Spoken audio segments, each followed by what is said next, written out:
So the final week of my birthday, and I am swearing off hosting duty for at least 2 weeks. Is Team America World Police, the infamous? We've talked about it a bunch on this show already, but it's the infamous parody of fuck. Why didn't I look up what the show's called?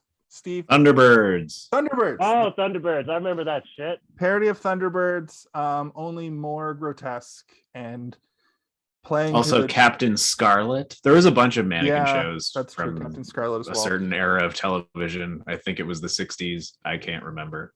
Those ones kind of, they had like dead faces, and I don't even think, did Thunderbirds mouths even move? Oh yeah, they move like this. Right. Yeah, exactly. So these look like almost an animatronic face. I don't know. I didn't watch any behind the scenes stuff on this one because I am burnt out on Trey Parker and Matt Stone. But I imagine that they had little face. I did see a little vignette of Coraline, and they had little faces that like come off and go on for the different expressions. I imagine they probably had something similar to this. This one, it seemed like they had like articulation, like they had like gears and stuff that would move like into smiles and things. One of the dolls does burn completely, so that doll probably had several versions of it, and one doll pukes so much puke that doll was probably not able to be like dry cleaned.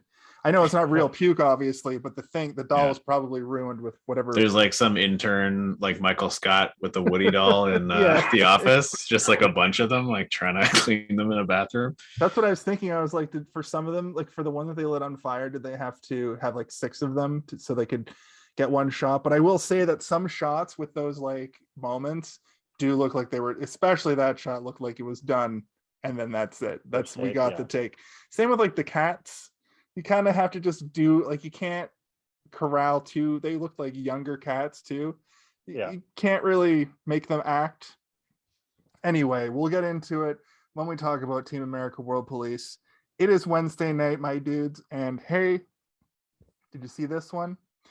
Hey, I saw it. I saw it yesterday. I saw it. I watched it today. Is it inappropriate to say Durka Durka? Yes. Okay. Most of the things in this you can't repeat. In 2004, I would say stay clear of all of the voices. Yep. Except you can talk like Gary and Miss Wordsworth. They're fine because they're just white people in a movie. They're just a bunch of terrible white people. Everyone has AIDS. Even that's questionable. You definitely can't. Well, I mean, they're just directly parodying Rent, which is Rent, like, okay, I guess it's funny. You can't say Film Actors Guild. You can't say can't talk like Kim Jong Un. Ill. Yeah. Kim Jong Il. Can't talk like him. You can't be Romri. No. See, that's even towing the line a little bit. It's inappropriate. I feel this movie, I think it felt to me like the most inappropriate out of all of them for some reason. Yeah, because it was right before like the PC police took over, There is a part of me though that the sheer amount of stupidity that they inject into America and white people that sort of balances the equation out a little bit for me. Like it is problematic for sure, and you can't really do this kind of stuff anymore, but truly the stupidest characters in the movie are the white people that think they know better than everybody else. That's true. Like the Actors Guild. But yeah, before we actually get into the movie, we'll keep the format. Kaylin, what was your first sort of foray into this movie? What was my first foray? We are all relatively the same age, I think. I believe so. Give or take a couple of years, and I think it's reasonable that we know. Anyway, Kaylin, I'm gonna grab a Brewsker Doosker. Kaylin, tell us about it. You grab a brewski. I'll entertain our guest / Steven. Entertain me! I demand entertainment. This whole podcast is just so we can entertain each other midweek to break the week up. That's all it is. So we know the week is mostly done at this point. Yeah. Is your first half heavier than your second half? Mine probably. Well, actually, no. Mine is just all busy all week. Yeah, it's I have a 9 to 5 job, so this I is have a actually 3-day. I have a 4-day work week, so it's pretty sweet for me. yeah. Your week is Lucky. like tomorrow's your Friday, basically. Yeah, you know how they used to say Thursday's the new Friday? Well, for me, Wednesday's the new Thursday. When I get to this point of the day on Wednesday, though, it's like I just have to deal with Thursday, and then Friday isn't that bad. It's Thursdays that I hate the most. Anyway, Kaylin, you somehow derailed yourself. Go, keep going. Classic Kalen. So I guess this movie came out in 2004, according to my DVD cover case thing here. I'm pretty sure I did not see this in theaters. I'm pretty sure when it came out on DVD, I bought it during one of my trips to HMV. And so, in around 2004, 2005. So what's 2004? Graduated. So I was like around 18, 19 or something like that. The immature child in me definitely laughed at the inappropriateness in the movie, and I think it was because it was like ooh, that's like it was it was. It was by design. They put it in there for you to laugh at it. Like, yeah, exactly. It was funny because it was inappropriate and you weren't supposed to do shit like that. Or say it's almost 20 years ago at this point. It's fair to say that our sensibilities in terms of our humor it's changed. So you can admit that you laughed at the movie in 2004. Yes. Yeah, exactly. This go around, especially where it's not to say an overdose of Matt, like Trey Parker and Matt Stone, but having done all of them consecutively, it does take its toll for sure. But yes, first time I saw this was at some point in the early 2000s on DVD at home with a bunch of weed. Actually, I don't think I'm allowed to say weed. You can say it on Instagram Well, and you can say it on Zoom, but I don't know if you can actually just say a salad bowl full of dandelions. Yeah, dandy man full of salad boys. Satan's lettuce. What do you got there? Oh, nice. This will get me in trouble on TikTok, probably. Terrible to say, but it's fucking TikTok. Steve, are you done, Kaylin? Yes, I'm done. Sorry. Steve, your first experience with this lovely movie.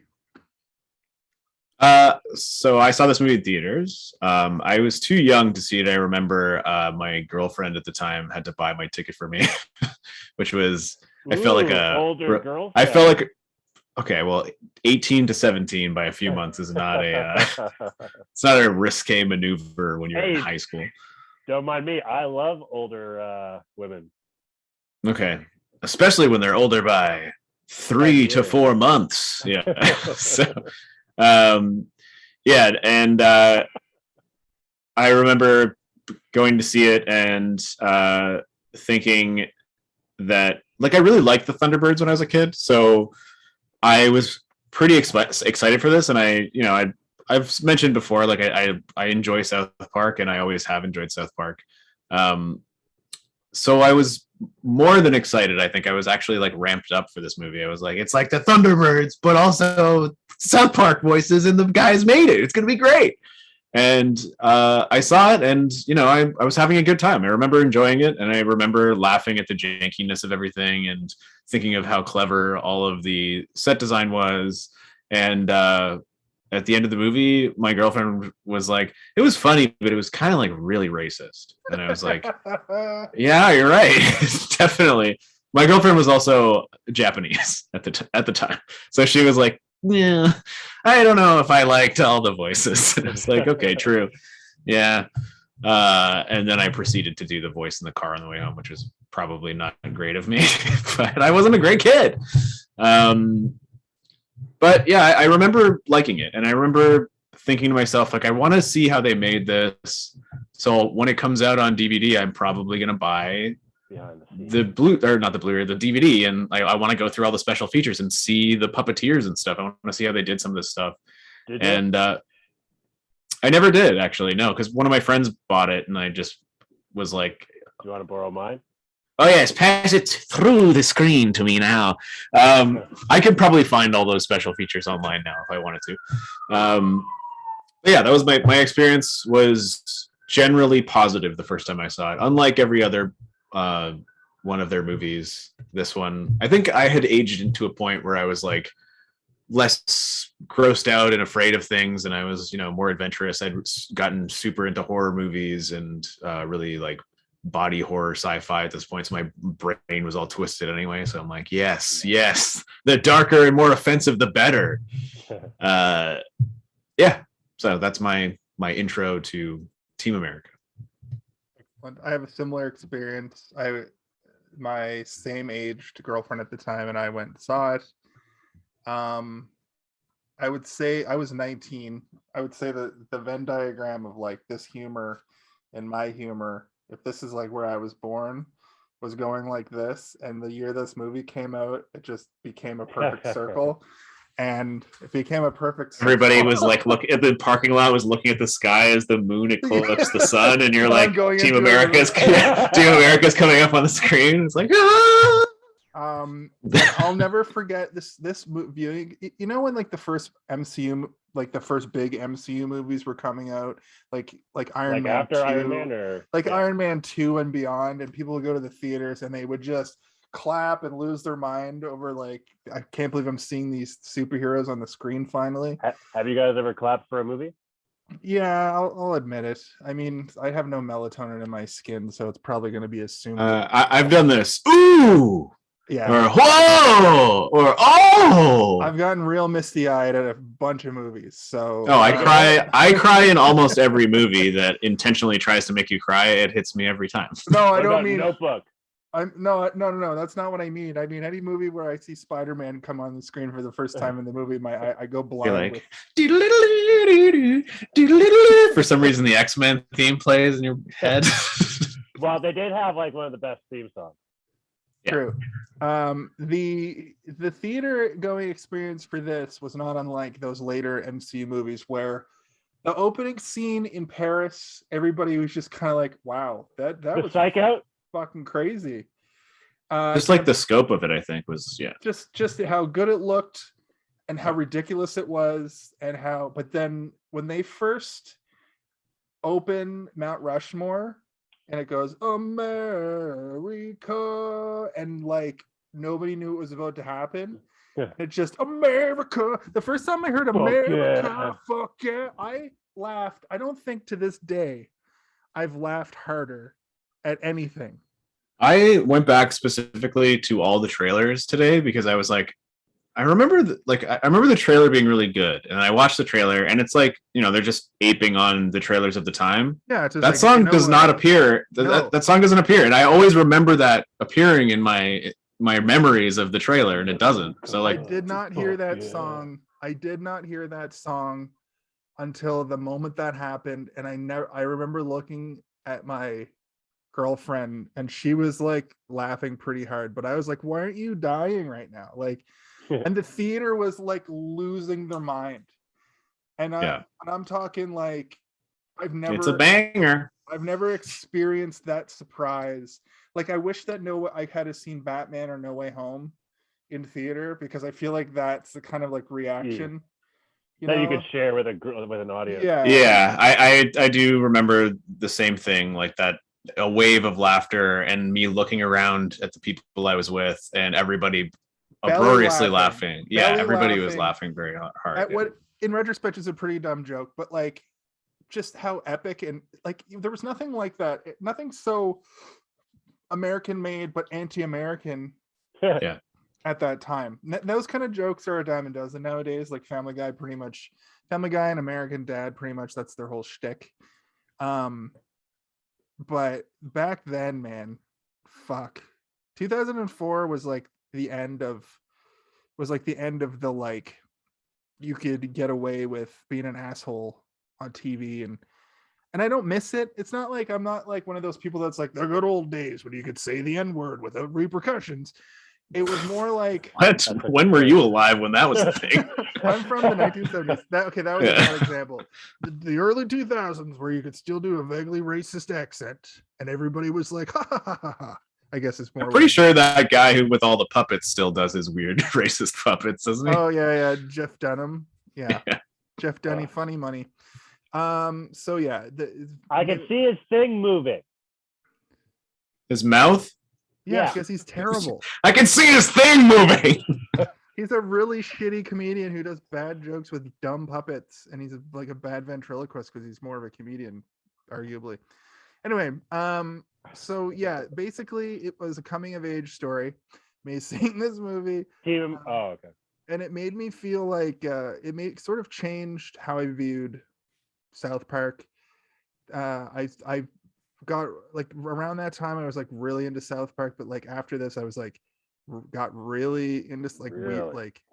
watched it week to week and just like didn't miss an episode, and torrenting I think was like I feel the same because I feel like after this movie is when they really became more poignant in terms of their social commentary. Yeah. Like they Mhm. took it to a new level after this. I started being a lot more like I'll say whatever I want kind of person. I was never, just disclaimer, I was never like Honey out Boo there Boo. doing racist accents, but I was kind of like I'll say whatever I feel like saying. Not racist. I do what I want. I do what I want. I remember Did you wear that T-shirt specifically tonight just so that you could back up the fact that you weren't racist as a kid? No, Because that's more problematic than Team America in its entirety. but it's Holy it hell. happened. It just so happens that I'm wearing a Black Lives Matter shirt. It's not. Never Okay. I've painted I'm gonna get canceled for this episode, aren't I? mind. Because the assumptions. We're all on the ship with you. I really hope that we don't. Well, we have to be picked up by a network to get canceled. So That's true. Ooh, I can't wait to get canceled. But this is the kind of stuff that in like 20 years, if we are famous, they'll be like, look at this episode. I'm alluding to the fact that in 2004, I would make jokes out of anything, not racist. Yeah, I mean, to a certain degree, like I've known you for a long time, and when we're together, like we make some pretty spicy jokes, but we're never like, we also know that like even between us, like we are like, ugh, if one of us says something that's a little too spicy, we're like, easy on the sauce, buddy. That's too much. Too much peri sauce there, buddy. Yeah. So I tried peri peri sauce for the first time the other day. Very hot, very good. delicious. Yeah. Yeah. It's a good one.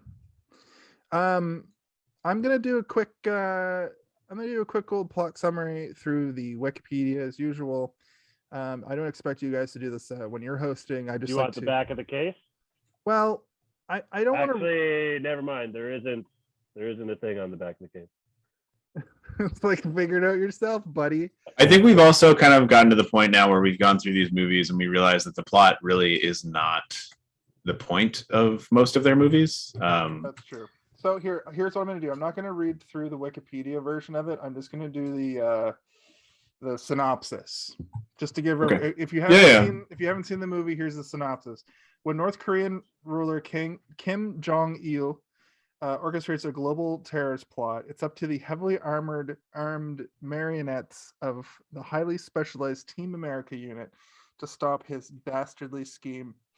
The group, which includes the thespian-averse technology expert Chris, not only has to face off against Jong-il, but they must also contend with the Film Actors Guild.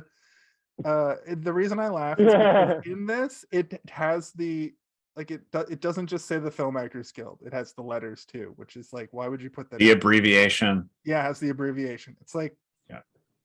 The Alec Baldwin part was like, this is feels like it's going to go on for too long, and he only says it 3 And times. it did go on for one FAG longer than it needed to, I think. Maybe even 2. It was like my wife has seen this movie. She saw it, when it came out or whatever, but she was in the room for only that part of the movie. Oh God. That's no good. A cadre of Hollywood liberals at odds with Team America's policing the world tactics. And this movie heavily lampoons people like Alec Baldwin and Sean Penn, who are outspoken, super left-wing, anti-everything kind of people.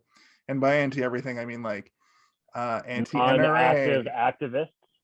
No, they're like they're activists. Non-active activists. They're activists in that they have enough money Are they like to be they're only philanthropists. activists on Sundays? I think it's Like, more are they- appropriate to say that they're like voices and faces Yeah. that have a lot of power and money that they can throw around for causes, and their causes are often leaning very heavily in one direction. But the thing Um, that Trey Parker and Matt Stone, and mostly Trey Parker, is trying to say with this movie is that this group of the Screen Actors Guild, they're also outspoken that they would get together in this fictional universe to stand up against the United States and team with, at the time, their number one arch nemesis, which was Kim Jong Il. I have never been able to say his name. It's a name that we haven't heard in so long that I even while watching the movie, I was like, oh, here's Kim Jong-un again. I'm like, wait, no, it's his dad. And his persona in this movie is very Cartman, Cartman, but also Cartman, if Cartman was Breaking my Saddam balls. Hussein. Yeah. Well, I mean, Saddam Hussein was already pretty Cartman-y.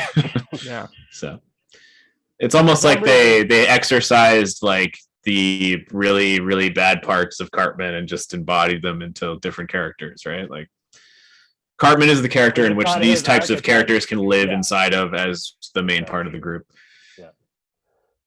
For And some it's reason, I int- thought of the interview when. For some For reason, some reason, maybe it's because it's set in North Korea with Kim Jong Un as the main character, his son. And the his thing, son, the weird part too is we haven't heard from Kim Jong Un in such a long time because of this like multi-year health crisis. There is a Yeah. video that came out of him from recently where he's walking. It's like a weird techno music video where he's like pointing at nukes. That like went viral. I saw it on Attack of the Show, so I know. I think it's from pretty recently, but I know that he was thought to be dead for a while. Yeah, I actually was one of the people that believed it for like a longer than I should have, I guess. Like where I was like, I thought he died. And people were like, no, he's just faked it. I was like, why? Why was it faked? I don't understand. Because he's a benevolent leader. and he's- Machiavellian. Yeah, he's People benevolent. stop coming and after him. So he can rise back up from the dead. the people will, the North Korean people will believe it because they treat that family like deity ship. Well, they Um, have to. They have to. Or else they will be killed. The law, the dictatorship. I don't know if any of this is true. I just know my knowledge is from YouTube videos and documentaries that are very opinionated. So I would I'm like, love- yeah, I believe I it. would love for much later it comes out that it's actually a utopian society. They just don't let people in because they They They don't really want everybody to stay away, so they pretend to be. Right. It's like destitute, horrible country. Yeah. That's why I tell everyone to stop telling everyone that Nova Scotia is awesome. Like, Nova Scotia. awesome if It you're like- sucks. Yeah, don't ever come Oh, here. no. I see what you mean. Some of the McDonald's only speak French. You're like, what?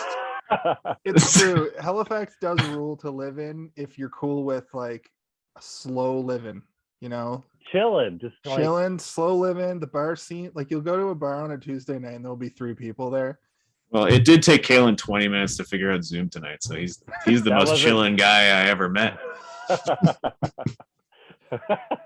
I'm That was from my there. fault. I'm from there too, and I will say that I went to school for IT, and IT is still a bit of an uphill battle for me when I'm trying to do tech support for people. Don't tell any of my bosses. Well, I also had to wait 10 minutes for you too. So Oh, I was just watching. I was just watching a YouTube video of this pianist. yeah, well, all I hear is that I was just living that slow Nova Scotia lifestyle. Sure. Oh shit, my headset's gonna die. Talk. Hi, did you see this one? Did you guys calculate the number? Did you guys do the math for 9/11 times 2,356? Still hear me on Instagram. No, I picked up my phone and I was about to. I'm like, why am I doing this? And then I didn't do maybe it. maybe it was gonna be a number of relevance. It would have been great if it was when you turn the calculator upside down and it says boobs. If it was something like that. Well, oh, does it? It doesnn say No. boobless? No, No. damn it. It's Damn. 2,146,316 times. Nah, That's how bad. The nobody knows what that is. That's Nobody 9/11 does, times yeah. 100. That's 9/11 times 1,000. Now it's 9/11 times blah blah blah. That's like no one knows. No one knows that is. Yeah. Nobody does. Yeah. I didn't calculate any of it because I didn't see the point until just now where I'm like, what if they did do one of those clever numbers where when you turn it upside down, it spells something stupid? But I guess maybe they thought about it and then they realized they couldn't. They're like, there's no divisible number that you can use with 9/11 to make a boobless. This didn't have a moment that was like, yes, and we are Team America, World Police. Look at the camera. Didn't have a lot of meta stuff in it outside of like, you know, the actors. They didn't say the full name. There was Team America eventually said at 47 minutes 21 seconds, but they didn't say the full name. Yeah. I would say the only meta elements of this movie were when real world items that we can recognize as being a certain size for us appeared in the film multiple times, which I really appreciated every time. And it did remind me of the first time I watched it where I was like, oh, like I for some reason find it very charming when there's a guy spray painted gold or like bronze to look like Kim Jong-il, but it's just a human. And like at one point you can see him blinking, but it's like out of focus in the background. So he's just kind of like wobbling a little bit. And like the little flight boozes, like the little bottles of booze as like their bar, lots little things like that. When he flicks the cigarette and it's clearly a hand flicking. Every time there's a hand, it's a person with a glove on that makes it look like a weird rubbery hand. Yeah, I liked all that.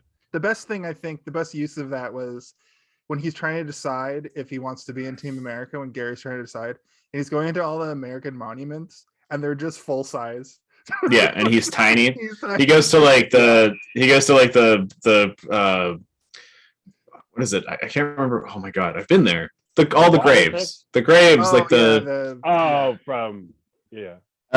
not the grave of the unknown soldier, but it's like the graveyard that is like all the people that died in like every war that they couldn't find their bodies or whatever, and so they have like markers for them. And he's just like a tiny. It's like those gravestones are like about the size of like your waist, maybe if you're like a average height person. Yeah. And he's just leaning up against it. You can get away with most of those monuments where they placed him, and then that's the one where you're like, oh, he's tinier than this gravestone. Great. I did like that. But there's a bunch of places that have those style headstones. The one that stuck out to me is the Abraham Lincoln statue. The velvet rope, though, was that an actual monument velvet rope, or is that one that they made for the thing? No, that was probably the part of the actual. Because if it was like that, seemed kind of small for like a life-size velvet rope. Do you know what I mean? I want to know how tall these dolls were too. I have for some scenes. Like sometimes they seem huge, sometimes they seem small. They probably had different size dolls for certain shots, but I think the primary marionette ones, because most marionette puppeteers are used to a certain size, but I'm sure they can use all different sizes. They were like the standard, like about knee high, about 2 feet, yeah, about knee high to a regular person. Yeah. And like that, these are the things that I was like, I want to see the special features. I want to see how big these puppets were. And do they have big puppets and little puppets? And like I know there's a scene where he's, when he's the Pearl Harbor sucks part where he's driving around his motorcycle. There's a scene where like the motorcycle comes in and you can tell that it's a shitty motorcycle with like a different puppet that's like janky as fuck. And then it comes in and then it zooms out and it's like the normal puppet. Yeah. And like it's like some camera trickery, but at the same time it's like so poorly done that it's funny. Like it actually is funny that you're like, that's not the same puppet that came in. That's great. I love it. Yeah, like a stunt puppet. And we know, as they've said in many interviews, is like they always think that something is funnier if it is jankier and shittier. Like if it looks bad, then the joke will land even better. They lean into that a lot in this movie with things like there's a lot of like movie dramatic irony, like what in a normal movie would be a cut to somebody and have them do a facial expression, and they do that a lot in this, where they'll cut back to the person for what should be a facial expression and they'll turn and walk away. and their face is just dead, just stone. Yeah, like they're Yeah. yeah. and they'll do like a slow zoom, but the zoom will stop and they'll still hold on it for like slightly too long, like just a couple of beats longer than it should cut. Like when it feels comfortable to cut, they still leave like 2 seconds of of holding on it. The other which is also funny thing I really fucking love is when Ward's word is in the like command seat and his cherish is going all over the shot, back and forth, and then there's one or two where it just is going nuts, like it's just going all over, like back and forth. Yeah, he's like upside down, and yeah. And that was funny. That really stuck with me. I think that this movie didn't live up to the hype that I set up for myself, much like every other movie this week, but it still is a technical marvel that they were able to make this look good. I agree. High I quality. agree completely. I think this movie, in terms of The sets alone. the sets alone, are great. Like the Panama Canal exploding is like, it's so good, and like everything, they like film it all in slow motion, so everyone's like the steel drummer is like ding ding, and like it looks like a terrible action movie from that era where they're like setting up like a child with a doll and like people like tending to chickens and stuff, and I'm like, this is exactly what they would do in an action movie of that era. It blows up and everyone gets destroyed, and it looks, even though you are fully aware that everything is tiny, like you can imagine people like opening floodgates on the sides to let the water go through. It's charming. Like all that shit is charming. Every single time they have a massive set, you get excited just because you're like, I know it's tiny. Everything's tiny. And I think that like that's the biggest strength of this movie. And I will fall back to my previous, not arguments, but like points about the other movies, is like, they are not bad filmmakers and they're not bad writers, but they need a half an hour slot to write a movie. And you go beyond that and they can't have a story that like feels well, not masterfully built. And like, again, the story in this movie is bad. A lot of the jokes, like the jokes that go on for a little bit too long, not great. But the fact that they decided to make it with puppets is like the masterstroke of this movie. It's like, if this movie existed in live action, it would suck. If this movie was animation, it would probably also suck. Like a lot of the charm of this movie is just that it's a bunch of janky ass wooden puppets on strings. It's the joke great. that they're marionettes, which is great, and it falls into the category that Orgasmo kind of fell in, where I'm like, watch it once if you're a fan, but then you'll probably want to watch this movie a second time, but then probably don't bother again, because you don't need to. You don't need to. You get it all from the first time. It's like, wow, I can't believe they did this, and the second time you pick up most of the other little things. Yeah. Then watch it like 10 years later, you know what I mean? Yeah. Basketball, if you grew up with that movie the way I did, I'm still gonna watch it every year, every 2 years max, you know, like I'm looking I'm looking for certain jokes, but for you guys, maybe you're not gonna have that same experience. I don't think just aged the same way. Like I was at that ripe age when this movie came out. I was excited to watch it today because I hadn't seen it. I haven't seen Team America in 15 years. I haven't seen it since I watched it a couple of times when it came out on DVD after its release, but I didn't like decide one day at a party to be like, you guys want to watch Team America? Because like I would have been embarrassed to do that. We had aged past like hanging out after school at somebody's house by the time, like we were all out of high school, so we were going to house parties at night where we were like, that's what I mean. I'm talking about like in your early 20s or whatever. Like no one at a house party is going to all want to sit down and watch Team America at that point, right?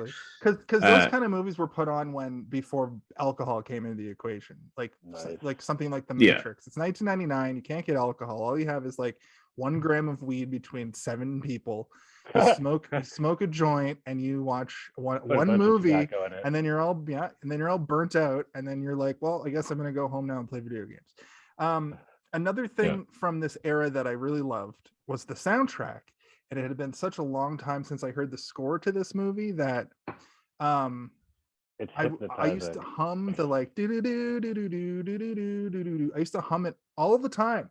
up Yeah. until a few years ago where it just kind of left, and I always forgot where it had come from. And the second Yeah. I heard it, I was like, oh yeah, I love it when that happens. I had this album downloaded, and Yeah, and not even just like the tracks where Trey Parker is singing, but like the actual orchestral score of this movie it's is very good. pretty good. Like it's actually quite good, and it like hits appropriately, and it like gives you those transitional stings that you want from a stupid, you know, like terrorist or attacking movie of this era in exactly the way you want, and it makes it funnier. Like when you see North Korea at night with a bunch of palaces, and it's like, and it's like, and it has the drums and everything. You're like, it's funny and it's powerful. I remember too It's good. some of the songs on this, the comedy songs on this, like I really like novelty music. I grew up with Weird Al. I love Tenacious D and the Richard Cheese. Richard Cheese. Yeah, around this time I was actually probably unironically. Yeah, listening to man. I remember Cheese. Richard Cheese. That's how I win you over. I make more parody music. Do it. You've already won me over in spite of me. Alanis Morissette, 1994. But my point here is a lot of the songs on this were in my regular like rotation for many years. Like, "Freedom Isn't Free." There's a hefty fucking fee. That's a fucking classic. Even the like little songs that they're playing, like weird Korean songs that they're playing for Kim Jong. Right. Yeah. Those on the where you can album, tell it's Trey Parker just Yeah, making it's going, noises. "Ring Yeah. dong!" That's not racist because of sound effects. But those two songs, sorry, Steve, those two songs were right next to each other on the album, and I remember listening to those two, like the do do do do do do do, and then the one that's after that's just kind of like women dancing on the stage. Yeah. They're together on the album, and I remember listening to that track a lot. And yeah, I do hate "I'm So Lonely." I've always hated it. I've always thought it felt, and when he goes "hello," that's not what he says, but that was in the trailer, I remember, and that feels like the same as Saddam Hussein in South Park. I will admit that during that performance, there was one moment where I giggled and was like, "Oh my god!" Like it's so stupid. Like it lulls, and then he goes, "Not really." It says "not really" in like a very like a "whoo, you got me" kind of way. And I was like, "Oh God, that's so stupid," but it really did make me laugh. And then like throughout the rest, I was giggling, but I was giggling at just that one thing. And every time he did it after that, it was like making me laugh. And I'm like, I feel like I need to be locked in a goddamn cage for this. Padded Like I laughed at a thing I shouldn't laugh at, but listening. It appeals to your love of like Disney style musicals songs. Oh, Steve's getting the old. I think maybe his headphones dying. No, he's getting the old circle of doom. I think my internet is Pooping. It's taking a dump on itself as it does. Maybe I should just pull the plug now instead of waiting till I die. Should I? I mean, it seems fine again now. No, I mean like restart it because it's gonna die. All right, I mean we can just wait till it dies on its own. Yeah, sure. Yeah, I mean as long as you're not in the middle of a long, sentence, like you almost just okay, almost every single time. Yeah. Like and then frozen. They're like, frozen, like Steve was gonna say the coolest thing. That was the most important one. I'm still sore about that Princess Mononoke episode where I was gonna go on a huge rant about the hair standing up, and I never really got it out the way I wanted to. Anyway, I'm working on my hair from that. Anyway, Jason, continue about the soundtrack. So anyway, that pretty much wraps it up. I just remember this movie brought back a lot of those like feelings from that era because of hearing the songs for the first time in 15 almost like this movie's almost 20 years old. Almost. This movie's almost 20 years. There's going to be a 20th anniversary probably special release or something. I don't know. I don't know about that. That's true though. Yeah, because this movie. They don't really do anniversary specials for anything. There No. wasn't a basketball or an Orgasmo or. Oh, that might have been it. No, he's still there. Well, he's not moving Am I? though. I can. He's moving on my choppy. thing. Steve, just pull Oh. the plug. Maybe just pull the plug. You'll be back before you know it. I'm still on the Instagram though. You're Kind well of. now it's starting to do the thing. So unfortunately, Does this it is look gonna- like I'm wearing a wig? no. Does it Okay. look like I'm wearing a wig? Nope. Does it look like I'm Kim Jong? This only works Yeah. for the people watching this Zoom. I'm probably gonna have to say that we're gonna probably want to go into our final thoughts like in 15 minutes or so. We're waiting for Steve to get back, right? We wait for Steve to get back. So Can I hit you with a couple little things? yeah, hit me with some things for the people. So you mentioned you guys were talking earlier about like the jankiness of it, which definitely adds to the comedic value. Huge like production, like high quality production, which I think pairs nicely with the silliness of it. But like one of the first like good laughs that I got was the first scene when like they first arrive to like fight in Paris or whatever, and one of the terrorist guns I think is jammed or some shit like that, so he doesn't have a gun, and then so the Team America guy like fights him hand to hand, like he puts his gun down and they fight hand to hand, and it's just like Yeah.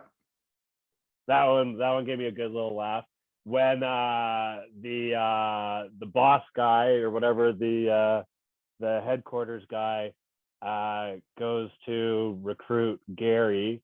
He's like, follow me, and then he does the little weird like steppy step thing outside the door or whatever. We've sometimes done a bit where we Muppetize. Can we humanize this movie? Who do you think? Okay.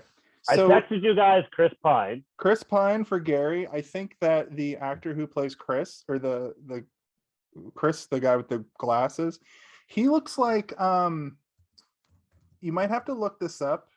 I'll look it up. I was trying to Um, find. I think he was in a movie though. The guy with the frosted tip hair or whatever. No, okay, so he played M. Bison in The Legend of Chun-Li.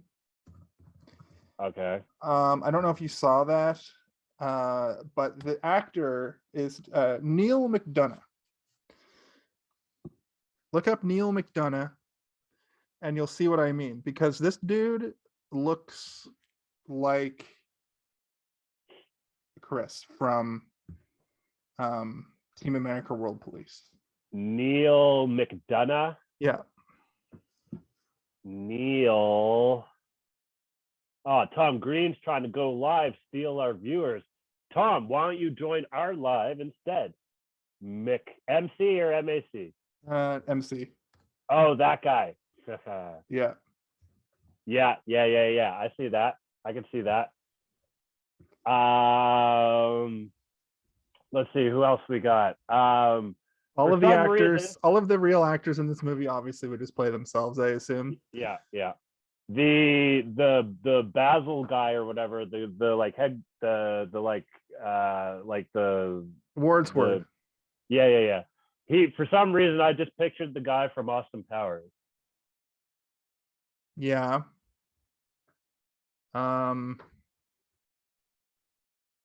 Which guy from? Oh, but like literally Basil from Bosley, Austin. maybe. or Bosley. something? Or No, I can't Bosley is remember. Charlie's Angels. No, okay. Basil, Yeah, I think Basil. Yeah. something like that. Can you might be back into Oh, hello. Oh, hello.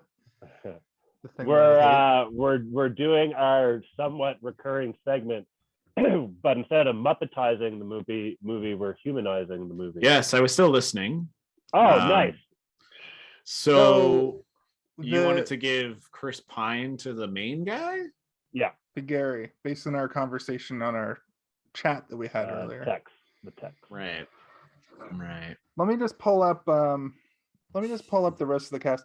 So the guy who dies at the beginning has like he's got a kind of a beard like mine, but like Goatee. Wasn't it? yeah. I would probably cast Alec Baldwin as Alec Baldwin, to be Well, honest. that's what I said. I said all the Ah, damn it. Matt Damon. I don't know if So- Matt Damon would be down to do that. Actually, maybe No, he would. he He's was. right. He actually liked the movie. He was cool about it. And the reason for his character doing that is because the marionette ended up like looking the way it did, and like they were just kind of gonna like trash it, but they're like, They oh, couldn't figure out how to. They're like, Yeah, let's just exactly. make him have Yeah. a mental deficit. You know who I actually truly believe would do the role, like out of all of them, other than maybe Matt Damon? George Clooney. No, I think Susan Sarandon would actually do that. Yeah, like she's hip enough. I think Yeah. Tim Robbins also, because he comes from a he might, comedy yeah, background. he would Tim probably be down to be Robbins- like, we're guards. We're guards. I know Martin Sheen would not do Sean that Penn role. No. was pissed off. I guess he actually wrote them a letter. I think Sean Penn famously he wrote them a letter based on the trailer, not even the movie, which is wild. But he to has be one of like, the best fuck lines in the you." movie. One of the best lines in the movie. He just goes out of nowhere. Kia! Yeah. No, he says kerpla, and Oh yeah, like kerpla! but that's what they're all yeah. yelling at the table. They're all like kerpla, kerpla, kerpla. That made me think of Cabal for some reason. Well, it is a cabal. Yeah, exactly. They're That's what, overthrowing the So Susan Sarandon the would definitely girls- do it. The I was girls kind of could- thinking Naomi Watts for Lisa, or that chick from the show Atypical, the mom from Atypical. or like Aubrey Plaza. Oh Oh no, for Lisa's Sarah? the blonde for Sarah. Yeah, For Yeah, Sarah, okay, I could see Audrey Aubrey Plaza as for Sarah. Sarah would be funny if she played it in an Audrey Plaza way, where she's just Yeah. like she's just acting like she knows Like, what I'm they're an thinking. empath. Yeah, I, yeah, I yeah. sense that you're like, you're uncomfortable or whatever. That would be pretty funny. Yeah. Oh, Sarah Chalk could literally play Lisa. Who? Sarah Chalk from she does the mom's voice on Rick and Morty, and she's also from Scrubs. What's her name from The Good Place? The main character in the Oh, Kristen Bell. Kristen Bell would be yeah. good Yeah. too. Yeah, Yeah, she could do it. Kristen Bell And she would be probably good. maybe would. I don't know. The Good Place is a very, very good Oh, show. She probably fucking- doesn't need What's her face from Step Brothers? That like she's the wife of yeah, of the brother, brother, who yeah. hates Oh, the acapella training or whatever. she's- Yeah, she's she would be also good, in Scarlet Witch. She's also very funny, like Yeah, extremely funny. she's hilarious. Yeah. Uh, the guy with the beard at the beginning who dies, what's his name? The Colin husband. Farrell. Oh Yeah. yeah, got a good like Hollywood man at the beginning. Yeah, yeah, like Could Colin just Farrell die would be good, yeah. hilariously. Yeah, Yeah. just like I you would gotta just find cast- somebody else and move on. I would just So cast stupid. Kim Jong Il Good. with the person, the actor who played him. In the interview. No, that actor's good, but the actor who played him in South Park, or no, sorry, not South Park. It's Always Sunny in Philadelphia. I know it's a Did they deep do a cut. bit? It's a deep cut. There's an episode where they have the bar crawl, and they find out that this bar down the way is also part of this bar crawl, and they're going to be the last bar on the bar crawl. And they And then go they're gonna over. it's gonna get trashed. No, they go. Well, they want to be the last bar. They because- want to be. Yeah, because that's where that's where people spend all their money at the end of the night. Okay, I guess so. And they go to this bar. It's also the episode with the first appearance of the Duster jacket. Ooh, the Duster. And they go there, and it turns out that it's like it's Korean owned. The owner looks like Kim Jong Un, and then the daughter likes Charlie, but then they're gonna have a wet t-shirt contest at Patty's pub, and then Frank finds out that the daughter that likes Charlie is only 13, who's played by another comedian who's been in like a bunch of stuff now. And he famously jumps in the way and gets his t-shirt wet instead of the 13-year-old girl. I've been watching a lot of It's Always Sunny because I'm going through I watch the podcast weekly, but I watch the episode they're going to talk about before it. It's the Is whole it on thing. Disney Plus? Yes. Nice. I think only 5 episodes are missing also. Aw. Yeah, they had to take down a bunch of them. The ones that are too offensive Inappropriate. even for Disney Plus. The ones where D's in fucking the Latina ones that face. Disney wouldn't show you. The ones where the Uh, ones with like D dressed up like a Latina person or in blackface. Oof. Yeah. Ooh. Or the Lethal Weapon episodes where Max in blackface. Yeah, maybe just no face is No the way to faces. go. Yeah. White face on Atlanta is fine though, because that's fucking funny. The kid that's in whiteface, oh, that's a Yeah, this movie also had brown face. Like, Yeah. Like bad the brown reason face. I Were like those to huge? focus in on the jankiness and like the charm of the puppets is because like a lot of the jokes they don't really land, right? Like the humor that's meant to be there in the writing doesn't really, for me, like I can't even really name. I like the songs are great, Mhm. the puppetry is amazing, the fact that they purposefully asked them to make the puppets less good because they hired like master puppeteers who can like literally make people do things that look. Have you ever Yeah. seen Being John Malkovich, where the guy Oh, is yeah. like where John Cusack is like getting the two puppets to fuck and it's like perfect. It's like they can do that and they're just like, no, they gotta look like they're like just hitting each other. Like they can make a guy look like he's walking into a room for real, but they didn't want that. in that same note, the universe has a style to it. It all has a look, like it's all a uniform style. And when Mhm. they have to have the action look good, it looks really good. Like the end sequence, the gore looks awesome, and the end sequence, all the The fighting one that and got the, its face or its head blown Oh, I off. love every time a puppet gets shot. I'm like, it reminds me of like RoboCop from when I was like a kid, Yeah. like watching like, like When the crazy squibs when going Susan off. I'm like, Sarandon yes, falls- yes, more puppets exploding, please. when Susan Sarandon falls from the balcony and explodes like just Yeah. red paint. That was Like it was just like dropping a pumpkin or like a Yeah, watermelon or or something. It was water like, balloon. Water balloon or something. Yeah. Yeah. that stuff's good, but the actual like choreographed fighting towards the end was a mix of that, like two puppets just sort of mashing together, and then also like some cool high kicks thrown, and they do a fucking Matrix joke because it was 2004 and everything had to Classic. have the It was, slowdown. yeah, it was just after just after the last sequel. It was like quite close to the last sequel, or the same year as the last sequel. But every parody of every joke movie, oh yeah, had every a scary Matrix. movie had a Matrix. Everybody was riffing Why on the did Matrix. when they're, so I noticed it on the sex scene, he had like holes in his chest, which I couldn't understand. Strings attached there. That's what the strings. Yeah, probably go. strings. No, I don't believe it was. They were holes. Maybe it's just to where you put squibs. Maybe it was you know what I mean? You could put Like, squibs. see, that's the thing. I could see it being useful for something that it was being useful for. So maybe they just but for wanted a to scene remind when he you was- that they're puppets. Yeah. So you didn't get Okay. too horny in the theater and start jerking off, you freak. That scene, I'm gonna be real They with you made her guys. chest look very good. I had to think about whether or not I was gonna admit this, but I just fast forwarded through that scene. I hate it. I've always hated it. I think it's gross. Makes me Have you feel seen weird. the R-rated and then I was extended gonna cut where they say- shit all over each other? There is an Oh, you extended guys didn't see that? version. There's an I extended. It didn't watch wasn't in that the version. copy. No. I saw that. I watched it in like 2005 when it was like, is it on that DVD? Oh my god. Yeah. I don't know Apparently, why. people like that sort of thing. Some people do.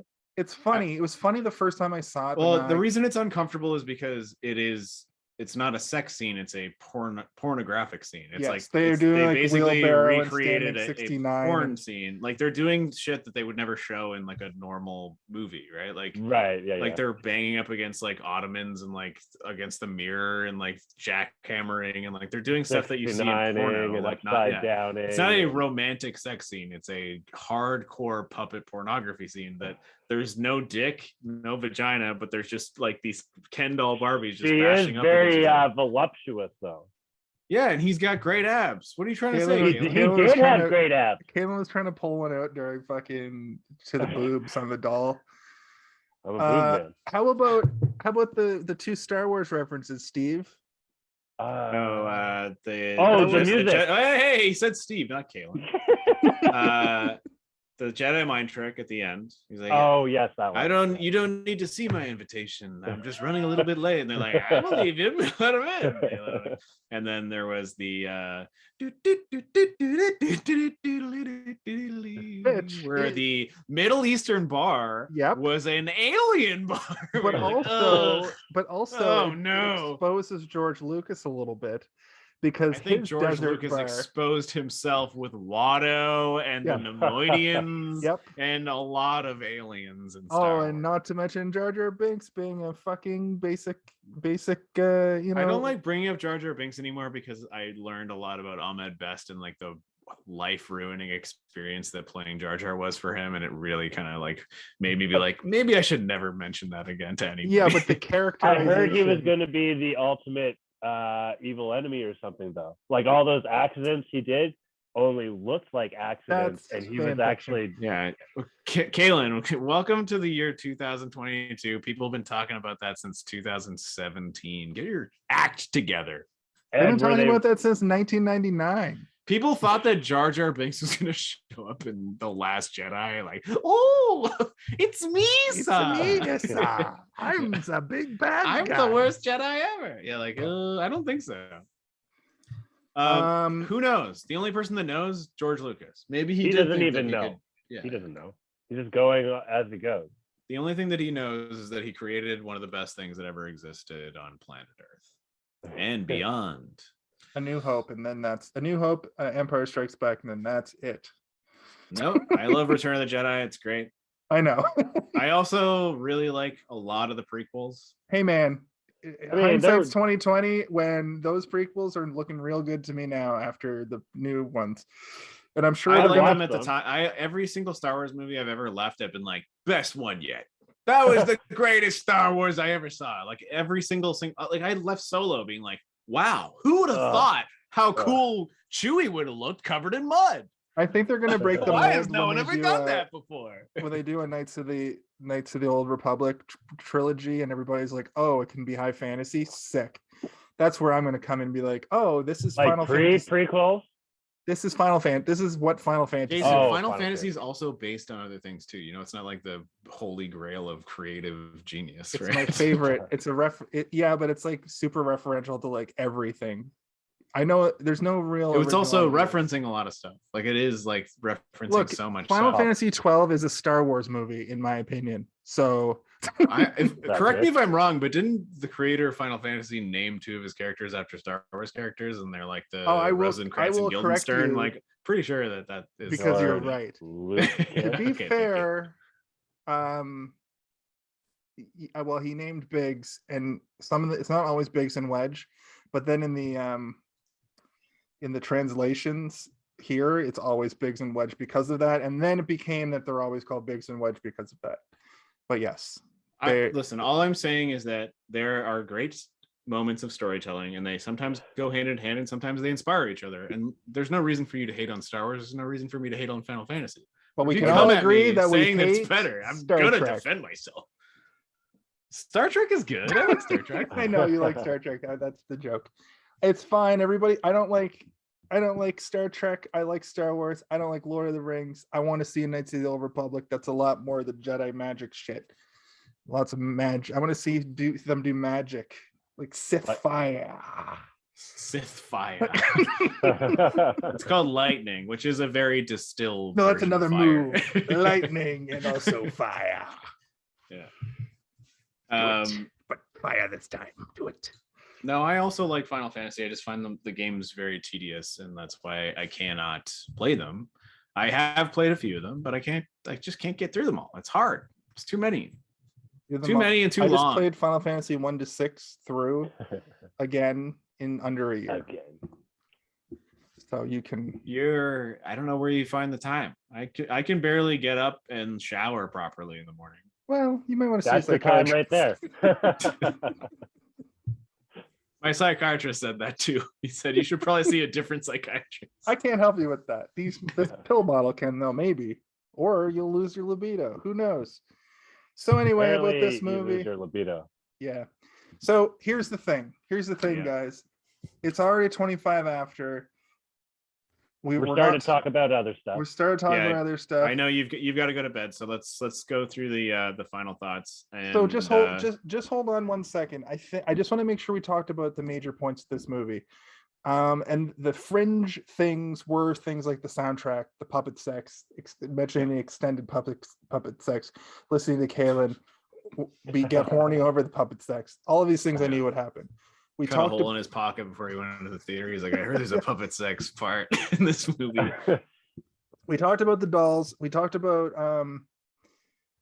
I think we covered, like, I'm going through my list very quickly here, and I think we covered everything that I want to talk about. Maybe if you guys can wrap it down to 5 to 10 minutes, do you have anything else you want to mention?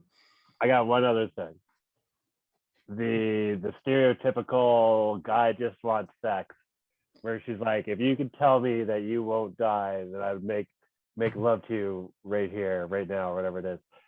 I promise you, I will never die. And then later when she's like, you promised me last night, and he was like, I promised I'd never die. Yeah. I I'm didn't say I'd never leave. Fuck you. Not again. Also, when Kim Jong-un flies away, a cockroach comes out of his mouth and it gets into a spaceship and flies away, setting up a sequel that never happened. I know it was just a joke. They were probably never planning on doing a sequel. I mean, if this movie had somehow gotten so popular, made so much money that they had to undeniably make a sequel, then I'm sure that would have played a part into it. But I did like that. Yeah, I mean yeah. I even watched to the end to be like, is there going to be and then I realized scrubbing through the credits that there's an additional Kim Jong-il song that is in the credits that I didn't know existed, because I didn't own the soundtrack and I had never watched that far in. And he's just talking about how Alec Baldwin is a piece of shit or something. I assume that it was meant to be like him in the spaceship singing it, like as a cockroach, like flying the spaceship.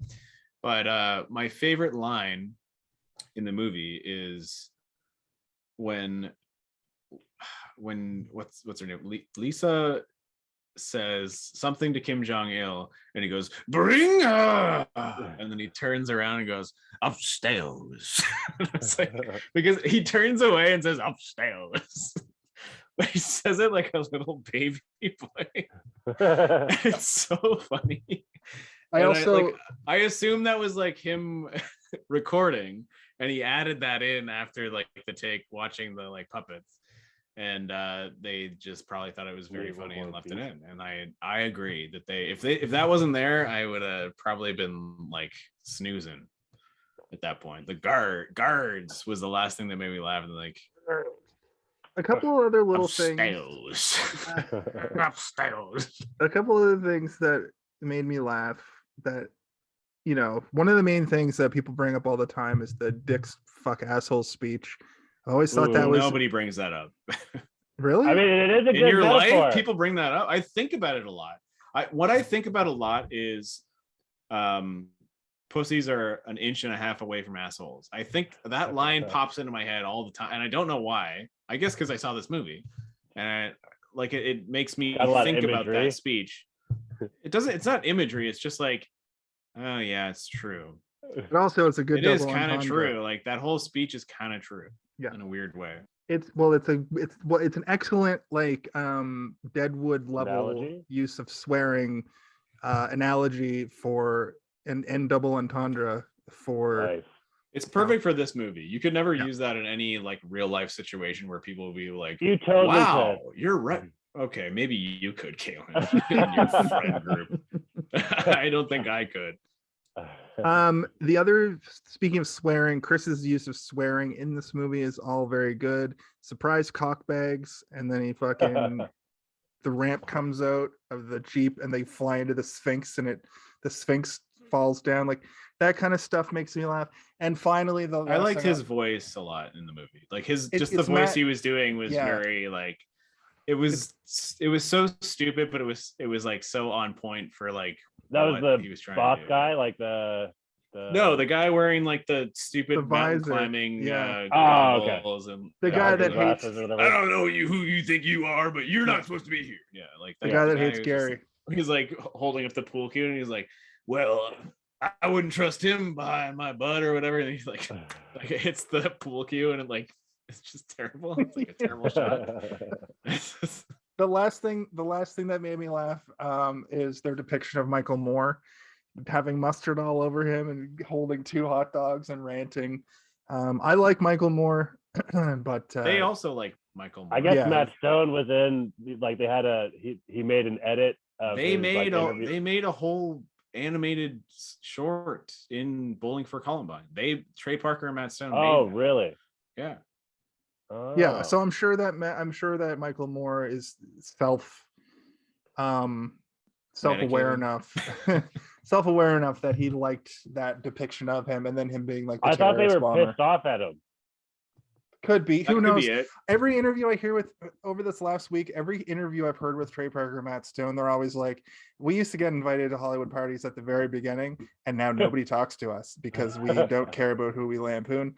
And just seeing what they did to Michael or Isaac Hayes, for for being a dick about the Scientology stuff, and They don't seem like the nicest people. they kind of seem like dickheads in real life that They are. like you don't really, they probably don't have a lot of friends. It would be like if somebody gave us unlimited power and then we became friends with George Clooney, and then we're like, how do we corrupt our own power? Yeah. Alienate everyone. But Every they're like, single it's like person. they've been trying to corrupt their own power for so long, but they just keep gaining more power Just every can't time they do it. Yeah.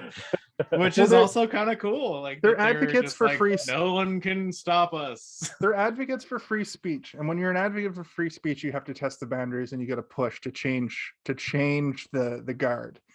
One of the things that I really Frank respected, Zappa was like that. Dee Snider was like that. Like these people that wanted to go directly against the concerned parents, or the MPAA, or the people that put the little fucking explicit lyrics on a record.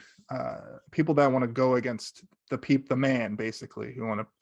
one of the things that I really respected from Matt Stone in an interview was that he was saying, because it was a very recent one too, where they were in the tail end of making the superhero video game, and they've been getting lots and lots of flack from every direction about every possible subject, and they cover all of it in everything, right? Like they have been doing forever.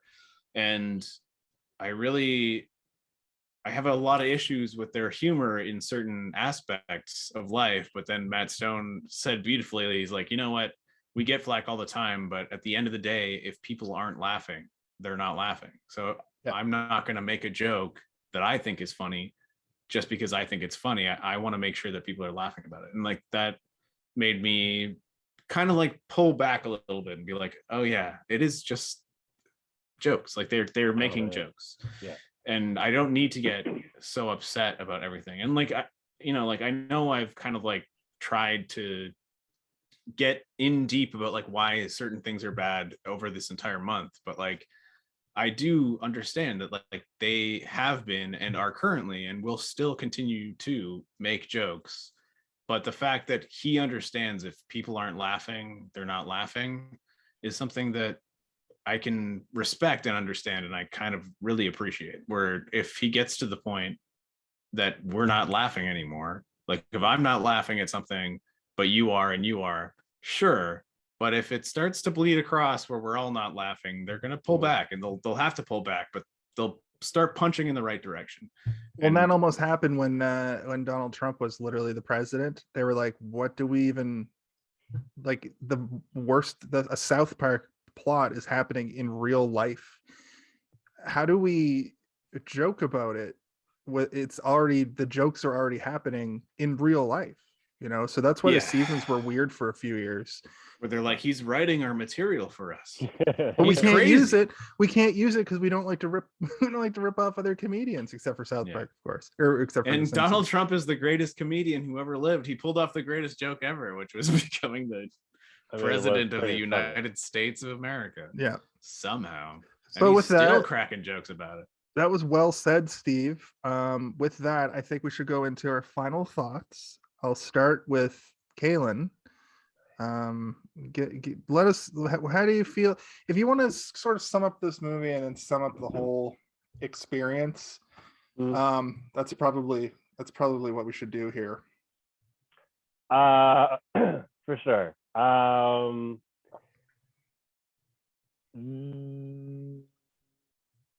This isn't a thinker. We're not gonna start philosophizing. Well, I mean, maybe You I'm being a can little about too this harsh movie. by- You can. You can. There's but yeah, go on, you could. I take that back. I'm going down the wrong path here. There. Every time Kalen talks, I picture the Beauty and the Beast trails, like the one that's like full of flowers and the one that's like a horrible woods. And he's like, which one do I go down? Obviously, this one. Yeah.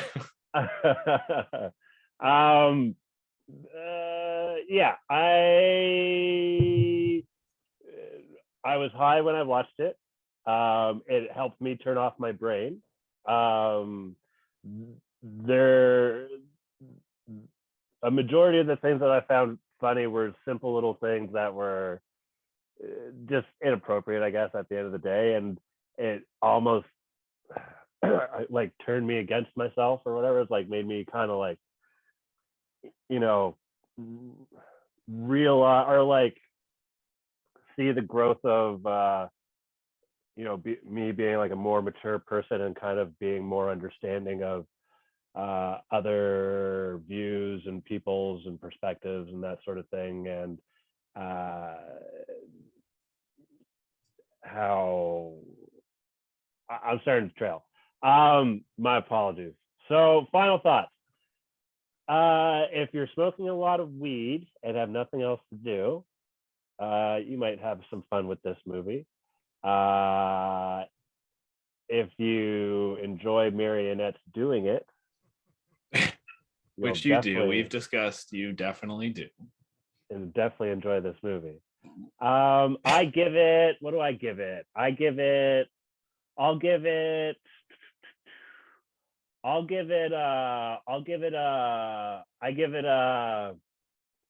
a face-off between these marionettes and Jim Henson's Workshop of Creatures. That's what I give it. Cool. Pretty good. Hey, does this look like Paul Dano in the Joker? A little bit. Or sorry, Shave in your the beard, you Joker, fucking in the hippie. movie The Joker. Are we harmonizing? We're doing the best part of the movie The Joker, starring the Batman. That's a good Paul Dano in the Batman. Fuck, I need to watch that movie again, or just fast forward to the when he gets to the Riddler, because from You're then like on, fast the forwarding, movie and is- then you hit it, and he's like, ah! And you're like, too late. Too late, And then he's too like, late. oh, and you're like, oh, I know. Ah! because the whole movie is a banger, but from the point where they capture the Riddler to the end of the movie, it's like premium Batman. It's crazy online how many people are at each other's throats over the Snyderverse versus this new Batman. It's like, What? guys, calm down. It's a Batman movie. There's Can we no all just not Snyderverse enjoy Batman that it's a movie. good Batman? Well, I guess Superman versus Batman is like got a Batman movie in it, kind of. Anyway, this is a Team America World Police. Steve, give us your final thoughts, and then I'll take us home. Ah!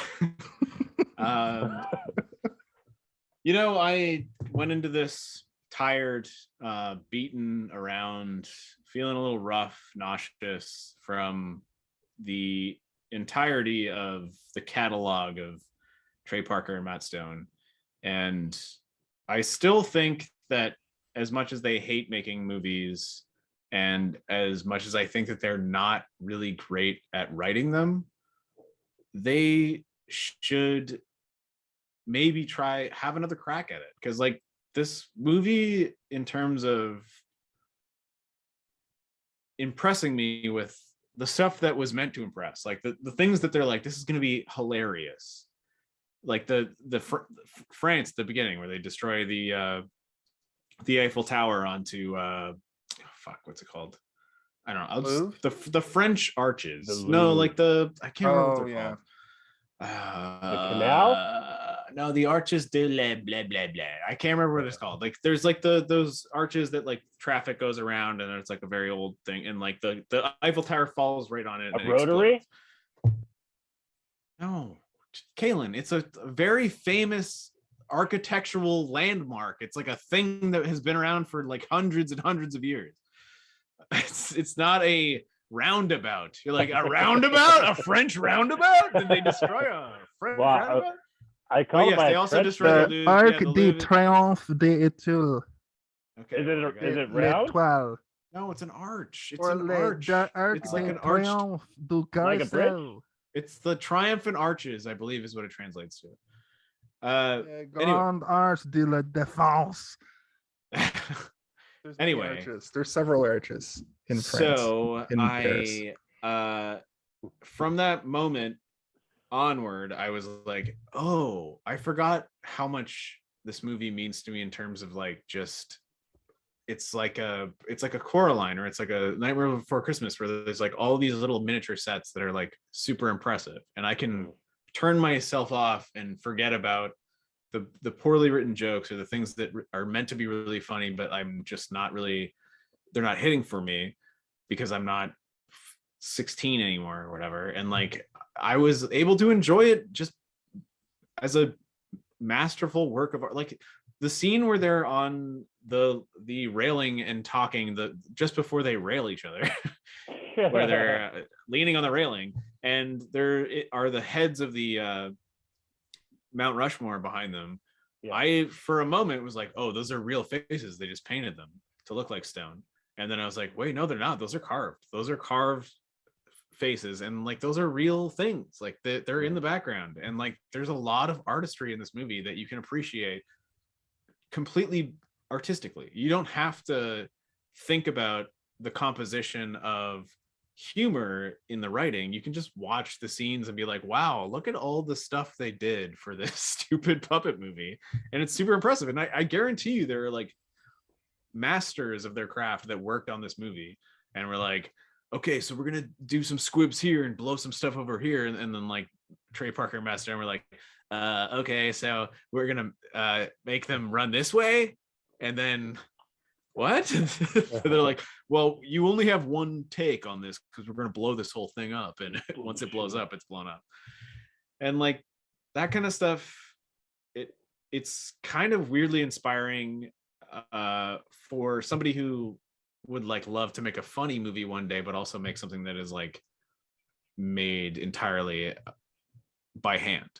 Mm-hmm. Not that I'm ever going to do either of those things. I'm just like in my imagination, if I had like an unlimited budget and a great team, I'm like, I gotta do all of it. And they got there from South Park, from these other movies that we went through. They got to this point where they were able to somehow convince Paramount to, it's Paramount, right? Yeah, Paramount, to give them like a ton of money to just make beauty. And like I said, like every shot that is large and sweeping is impressive, and I took it in. And they do take the time, which I also appreciated within each of those scenes, to show you those landscapes. Like they do France for a while. There's like the mime, like, and there's like blah blah blah blah blah, like there's all the weird voices and stuff, but it's also very beautiful looking. At the end of the day, though, when it comes down to storytelling and humor, it's still there. Like it still got me a couple times, which the other movies didn't do. Baseball a little bit, Orgasmo, no, not really, except for hey, how's it going? Hey, how's it going? That's like the only thing. And then, you know, the other ones, whatever. But I will say that like this movie, I will never recommend this movie to anybody. Like, you know, like I cannot on merit recommend this movie to anybody based on story or humor, but I can recommend it to them on craftsmanship for sure. It's so good. Like it's crazy what they did. They took Thunderbirds and Captain Scarlet and like all those marionette shows from a bygone era, and they brought it into the new world. They're like, imagine a marionette movie now, and they did it, and they made it. And like I think they're the only people that would want to do that, one, and could do that because they did it. And it's fine. It's fine. It's a fine movie in terms of craftsmanship. Jason, I do love the music. The music is great. Montage out of montage. No. That's my rating. This is my rating. This is my rating. You're interrupting my rating. Okay. My rating is montage in this movie out of every other montage that have ever existed. Ooh, damn, that sounds like a good rating. And I think that this montage maybe beats all other montages in terms of training montages, Yeah. because it's literally explaining to you what a montage is as it's happening, which is the best part of the montage. It's like it's showing a passage of time. It's going to show you something shitty at the beginning and show you something great at the end, so you know that there's an improvement. It's very good. And that's how I feel about Team America. That's great. That's great. Both of you guys pretty, you hit the nail on the head. This movie doesn't have a lot of problems with technical. It looks great. It's well put together. It's got a good flow. It's not like boring really at any points. However, it does suffer from being a movie from 2004, and the humor in it is very, very, very dated. It's like when you watch an 80s comedy now and they say retard and the F slur as punchlines to jokes. They also say the F slur in this movie. But yes, and it's, you know what I mean? But yes. A lot. Yeah, I was going to try to defend it as like, well, no. They straight up say it, and it's played for the joke that they're saying it. And it's kind of like the joke in basketball where it's like, that wasn't a gay joke, that was a San Francisco joke. But no, not if you're using the slur, not if you're using the word. I kind of feel like Trey Parker and Matt Stone have a similar thing to Sacha Baron Cohen, where as long as Sacha Baron Cohen is doing gotcha, it's the top quality. South Park was at its absolute height in 2004, pretty much peaked right around this time, right? Borat was his peak. Borat and Bruno to a lesser extent, and Ali G to a lesser extent than that. And those are that's all gotcha stuff. When Sacha Baron Cohen is doing movies like The Dictator and The Brothers Grimsby, you really see the cracks in the foundation. You really see that he's more meant to do his art. His better art is him going into public and staying in character. When it cheapens it when he does it in the movie form. The Dictator does have some gotcha elements to it, but The Brothers Grimsby is just him playing a fucking, Euro trash yokel from like Welsh or one of those like. Yeah, it's a scripted movie. He's playing a character. Yeah. And overall, I feel like that's what happened here, where Trey Parker and Matt Stone have made these movies, mostly Trey Parker. He seems to be the guiding force. But then South Park is where it all is melted down into the perfect thing. Because like you've said many times, their comedy works in 20-minute spurts.